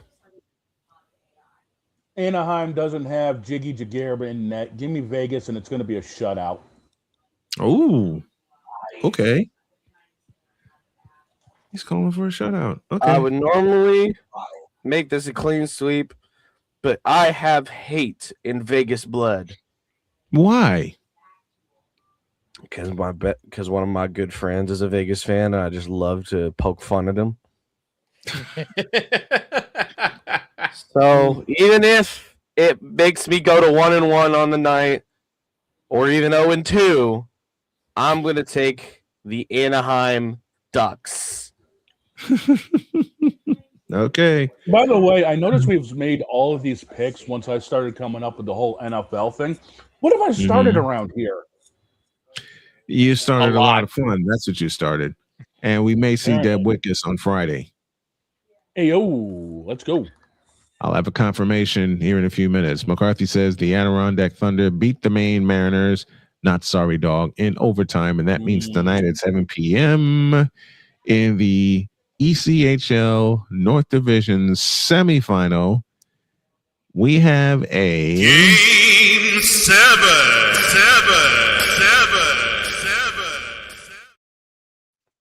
You mean something LeBron's allergic to? Something like something James Harden is allergic to. Let's be real. That too. McCarthy, I got a question for you. Is there a way I can pick up that broadcast? Because I might peek in on it during the sports carousel tonight. So Victor's got VGK, and he's got the Habs to keep it a clean sweep in the Eastern Conference semifinal. Habs. Oh, Habs. I can't trust Buffalo.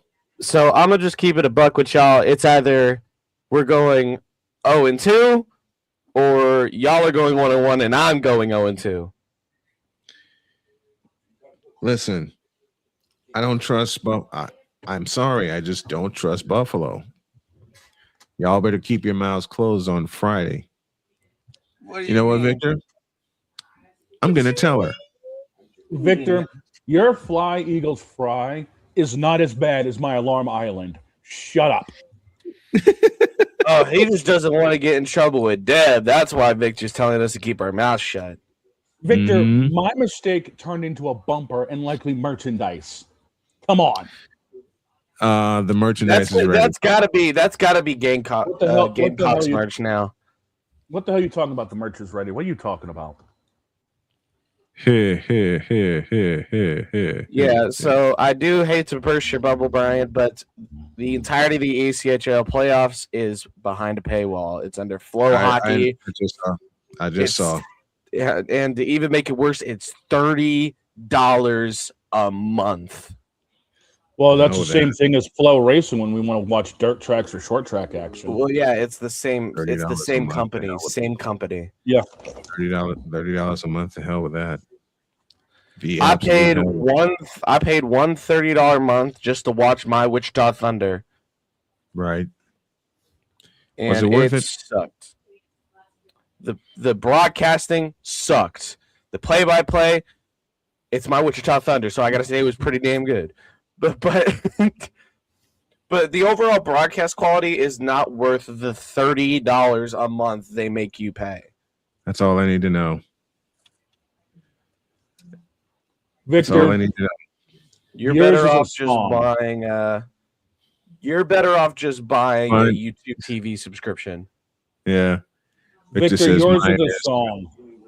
Mm-hmm. Mine is a bumper. Mine is a sound bite. Mine is merchandise. Yeah. I have it worse. And the merch may drop today. I'm sorry, what? Here. We need a break. One more thing to do. Introduce. This is Snowman in the Morning. Drew Willingham. In this case, yeah, you put the blame on Kyle Shanahan for apparently not preparing the team enough for the overtime rules, supposedly. Cole Johnson. Peyton was considered the winner, and he was the darling of all darlings for Gerald. With a special appearance by Tyrone Alizé McDummy. Ain't nobody calling me. Text delete. Join these two football enthusiasts as they give you Total Football Talk. Live every Monday at 4 p.m. Eastern, 3 p.m. Central on the Sertoba Media and the Comey Media YouTube channels.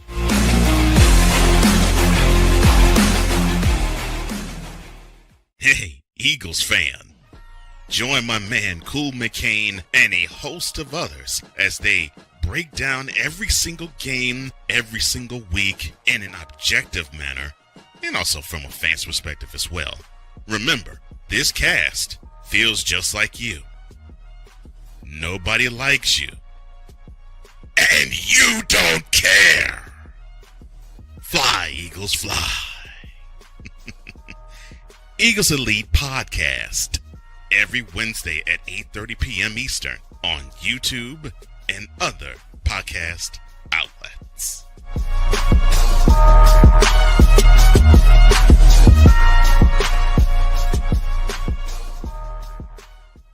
From the hills of Santa Clara to the legacy of the stick, this is where red runs deep and greatness wears gold. 40 plus years of fan, 30 years in the booth, and now it's personal. The 49ers like you've never heard them before.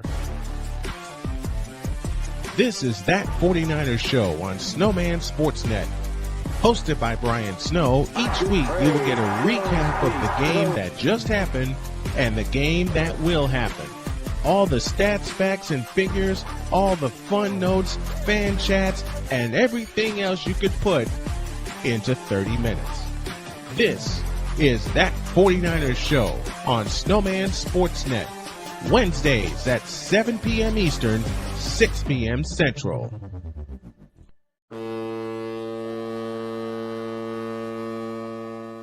Cause we take this job so serious. What are we doing? What in the all types of blue hell? This is Snowman in the Morning. I would love to know that. Throws to Jesus Christ. That might be a shirt too. Victor, at least you know what your merchandise looks like. I've got no idea. I'm in the dark more than Tuukka Rask against the Blackhawks.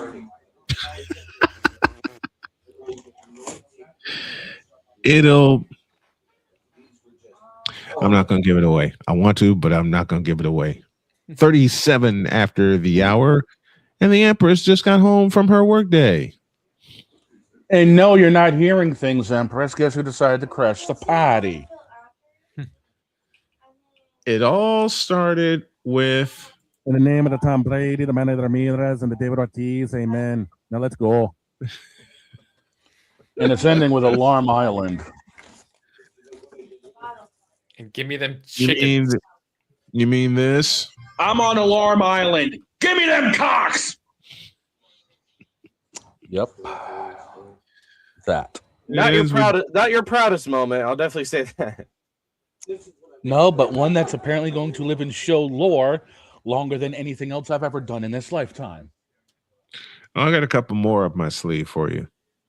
It's a good dad lore, though. I even got one for Droid. What? What? What? What?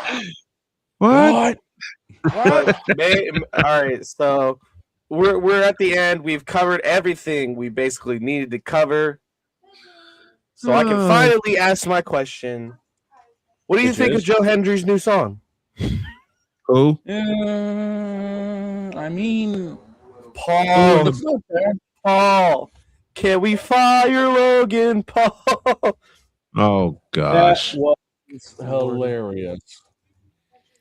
On the show, can't talk. Speaking of hilarious, there's a piece of business we need to do. Oh, no, we got to push that button. We've taken care of everything.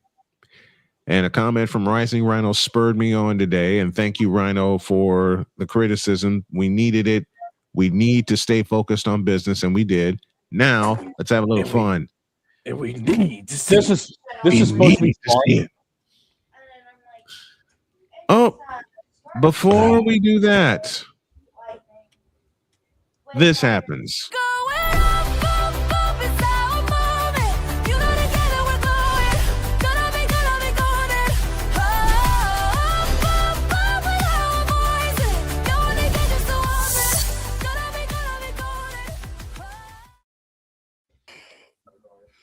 And the band is back together just in time for the most frivolous bull crap ever. Just in time, right? Yep, the band is back together indeed. Did you get the video I forwarded to you, by the way? I did. Good. Because I hope you're going to be talking about it now. Coffee. What did he say now? Can we fire Logan Paul? Everybody, Paul. Paul. Can we fire Logan Paul? He's one amazing athlete, but he's a piece of trash. He can shove them trading cards directly up his Paul. Paul. Can we fire Logan Paul? Everybody, Paul. Can we fire Logan Paul?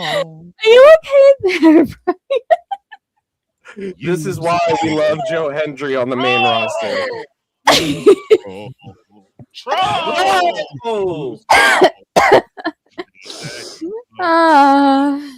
Oh my God.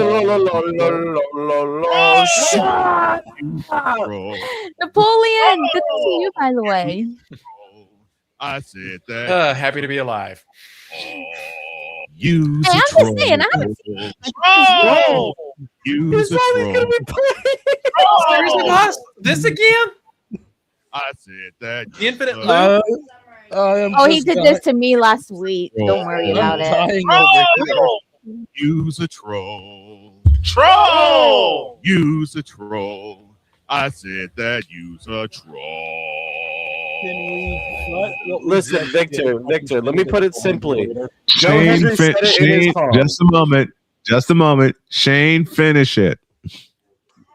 Oh, that troll. Thank you for all that, Joe Hendry. But Logan Paul, shut up. Listen, let me I was put waiting it to simply, speak. Victor. We love him. He's like Joe Hendry said, he's one amazing athlete, but he's a piece of trash. I think Speaking of Logan a piece of Paul is trash. a trashy person in general. Speaking of a Speaking piece of- of trash, I was about to say we got there's something left. to there's a do. button I need. There's a button I need to push. A couple You of don't them. need to push it. Here we You don't need go. to push it. Please don't push it. Nah, give him what. In a world where partial greatness is celebrated and total greatness is shunned, there stands to be a figure on the lips of those who love him and those who hate him. The inane comparisons to Michael Jordan and Kobe Bryant continue and has existed since 2003. There is no end in sight, for the battle between those who unconditionally love and unconditionally hate him wages on. These are their stories. Welcome to the Bronzexual Confessions. More of this frivolity? This James, just retire LeBron James. Given what happened to me yesterday, Oh my I need to talk about this. I need to talk about this. I don't think anybody heard what I said. No, I heard you. That's why I'm laughing over here. Oh my God. I said, James, just retire LeBron James. Everybody, James, just retire LeBron James. James. Okay. Oh, goodness. Now that song's gonna be in my head. That's going to end up being a segment. Dadgummit. Oh, Jordan, look, you he's gave me fixed an that. idea. Oh my God. Oh Jesus. I just got some news. Oh, What? Astros star Carlos Correa out for the season. Correa's out? Correa is out for the year. ACL injury? What happened? I'm trying to look into it. I just got the notification from Stadium Live. He will undergo surgery for his ACL injury. Yep. Call it. Oh. That might not only be the end of the season, that might be his career. I'm getting the news myself. Yeah. Surgery. On an ankle that was injured. Oof. Ay. Well, that homecoming didn't last long for Carlos. Nope. Whoa. Damn. You're a No, troll it for that didn't. one. All right. James, just retire LeBron James. Now it's stuck in my head. There we go. Damn There it. we go. In his head. There we We're gonna have to go. write that song. Anyway, we have. It's in my head. This segment of Frivolous Bull Crap is brought to you by Hennessy and Dude Wipes. Why'd you have to bring up that brown liquor? Because when you drink the brown liquor, you end up having brown problems. Oh, man. Let me. Did you end up downloading that clip, by the way? I haven't had a chance yet. I slept in. Because I would like to talk about Anywho. it. Because it is related to this segment. Let me try this again. Okay. In a world where partial greatness is celebrated and total greatness is shunned, there stands to be a figure on the lips of those who love him and those who hate him. The inane comparisons to Michael Jordan and Kobe Bryant continue and has existed since 2003. There is no end in sight, for the battle between those who unconditionally love and unconditionally hate him wages on. These are their stories. Welcome to the Bronzexual Confessions.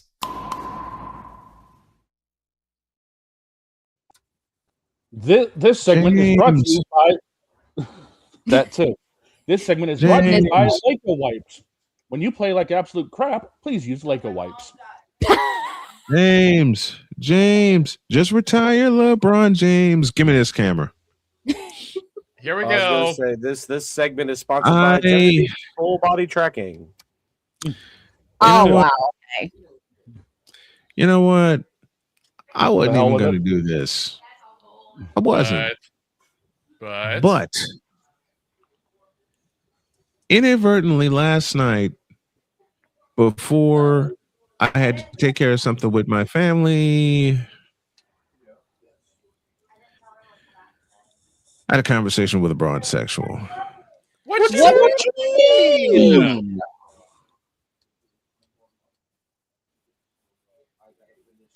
Here's what I mean. Oh, God, this help us all. Bronzexual had the gall on the quote, you have no standing in your argument because LeBron James is the greatest of all time and you can't prove otherwise. Close, dumbass Close, mass quote. That's become a thing. You're welcome. Let me repeat that again. I don't think you want to. Let me repeat that. Please don't. This Bronzexual said unto me while I was half asleep, quote, you have no standing in proving your argument. LeBron James is the greatest. Deal with it. I paraphrased it because there were a few extra words in there. Close, dumbass quote. It's really That's going to be a shirt. basically a skill issue. It's more than a skill issue. Hey, Napoleon. It's a Really? it's a Napoleon, brain can I issue. ask you a question? All I can say is We'll talk after this. Oh. I really I can't prove that Michael Jordan is better than LeBron James, huh?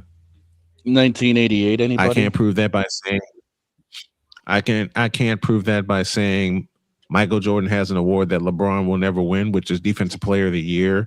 I can't prove that by saying Michael Jordan wins 6 for 6 in the finals and 6 finals MVPs. I can't prove that by saying he is the all-time scoring leader at 30.5 points per game for his career, which is even better than Wilt Chamberlain. Or I the can't fact say that he that. did it 12 times. I can't say that Michael Jordan led the league in scoring 10 times and LeBron did it only once. Or the fact that Michael ended You up also on Bronzexuals. Defensive Team of the Year. or the fact that Michael Jordan led the Bulls in 1996 to an achievement that LeBron James has never had. That achievement is this.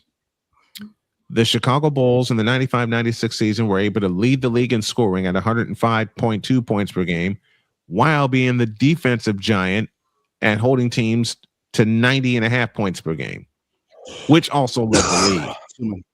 Yeah.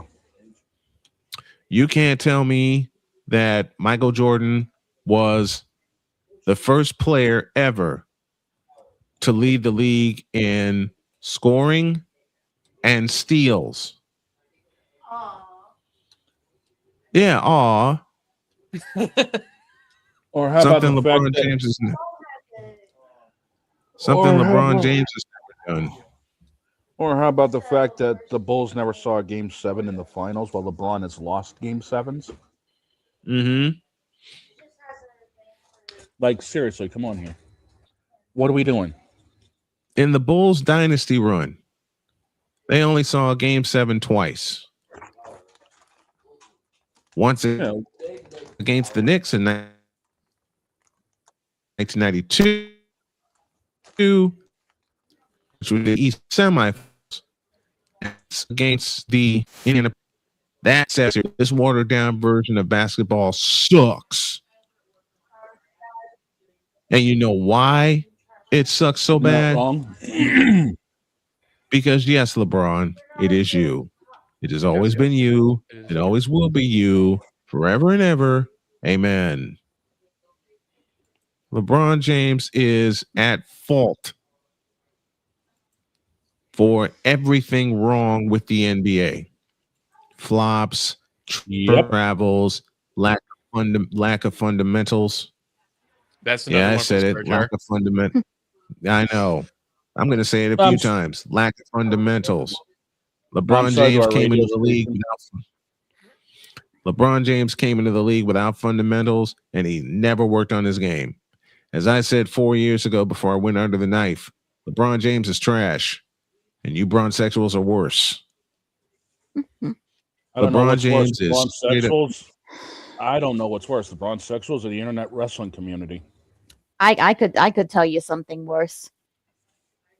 Glitch. All right. How about Tomodachi Life turning my girlfriend into a bronsexual temporarily?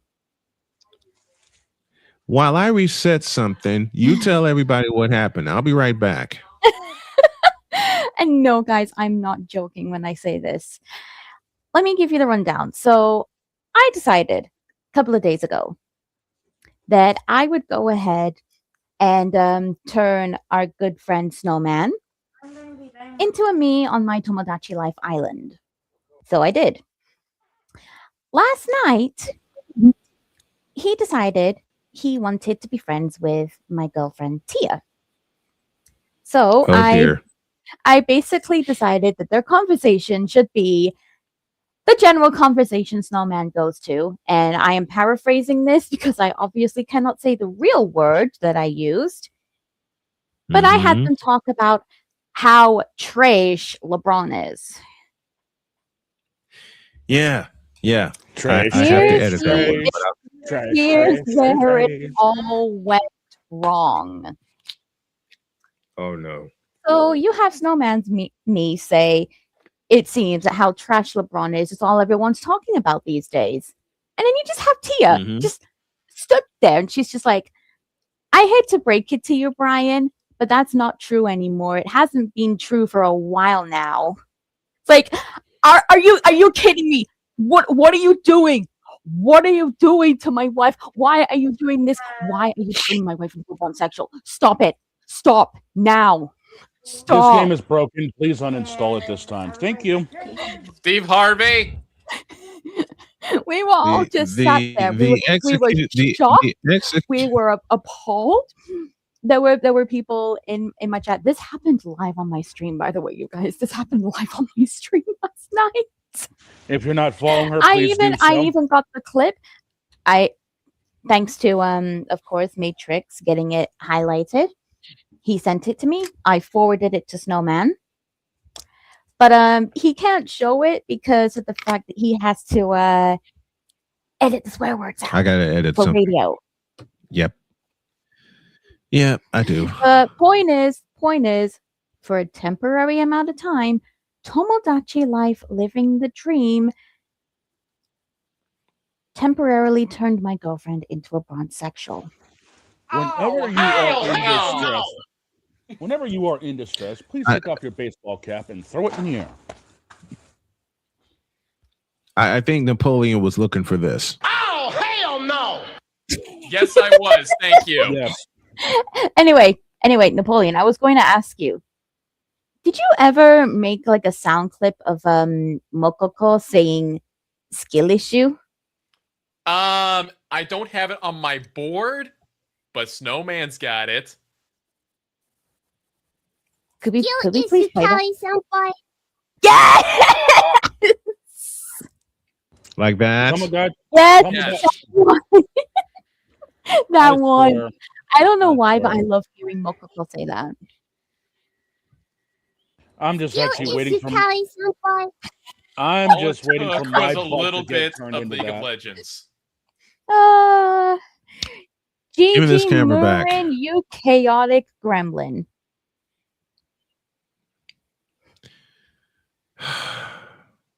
You know what, bronzesexuals? You tire me out. You wear me out with your stupidity. And on top of that, you don't even do any research. There are like 3 or 4 YouTube channels that can prove my point. Once again, as I said before, there are 2 things that Michael Jordan did involving defense that LeBron has never done. Number 1, he's led the league in scoring and steals. And you know something? He did it 3 times. And second, in 1988, 3 time. Yes, 3 time. 3 time. And second, in 1988, Michael Jordan won an award that LeBron James will never win because LeBron is lazy. You know what that award is? Defensive Player of the Year. You do realize for the bronzesexuals to actually look this stuff up, they'd actually have to have a brain cell to share among themselves. Which they don't. Don, that's assuming any of them even have a brain cell. Oh. And that's on that note, and Brian, please finish and this. that's one hell of an assumption. So to all you bronzesexuals, you, and you. And get out of my face, you thirsty bitches. In a world where logic and sense flies completely out the window, while purple and yellow glasses are donned, rises a figure who encourages ridiculous, undying loyalty.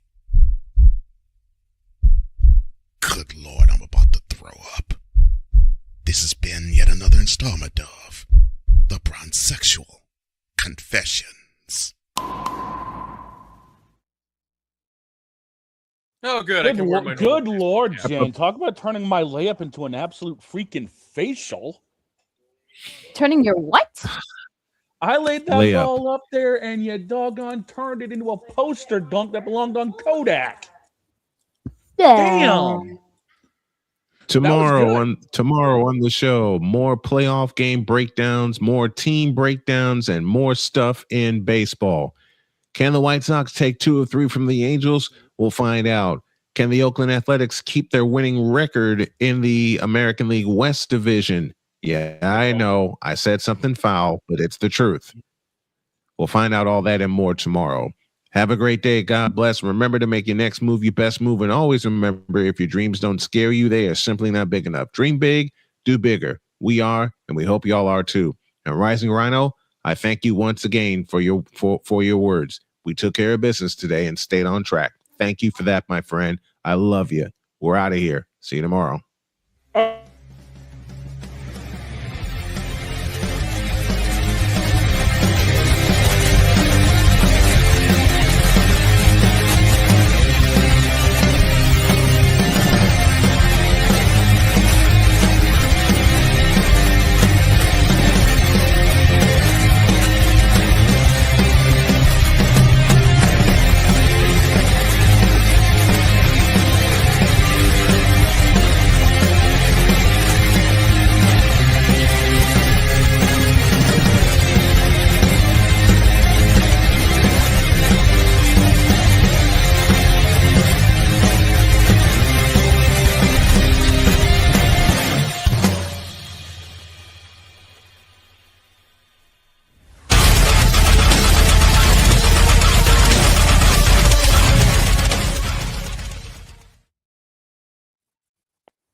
you ain't following this cute, if you ain't following this cute one on Twitch or this handsome gent on Twitch, you need to. Genevieve Yoso and Napoleon Dynamite. See